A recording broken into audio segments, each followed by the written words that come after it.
For more on Iran's latest nuclear move and what it means, we turn to an Iran specialist, Patrick Clausen. He's Deputy Director for Research at the Washington Institute for Near East Policy. Thank you very much for joining us, Mr. Clausen. Thank you for having me. So talk to us a little about the significance then of today's announcement by Iran that it will enrich uranium, but that it's going to do it to much higher levels. Discouraging news. Had looked like Iran might instead accept a deal that had been worked out with the West. And by this decision to enrich the uranium to the higher level, Iran's going to have nuclear matter which is very close to what's needed for a bomb. And that means that Iran could, if it were so minded, quickly produce a bomb. And that's discouraging because we wouldn't have the time warning that we would have if Iran were to try that now. Now, Iran is saying it's claiming that they're enriching uranium for medical use. So why should we doubt that?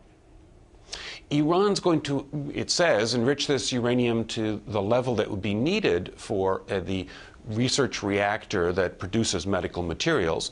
But unfortunately, Iran doesn't have the capability to actually make the fuel rods, which are what goes into the reactor. Those rods, which are made out of this fuel after the fuel has been produced, can only be produced in two facilities in the world, one in Argentina and one in France. And not even Iran claims that it can make these fuel rods. So there's no way that what Iran's producing can be used for medical purposes. Because it cannot enrich for medical use or for any other use? Is that what you're saying?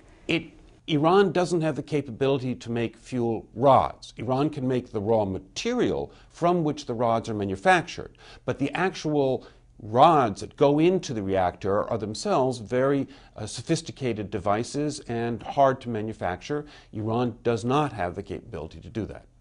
So where does this leave us then? Well, unfortunately, it looks like we're going to be going down the route of more sanctions on Iran because they aren't willing to go ahead with the deal that was worked out in principle last fall.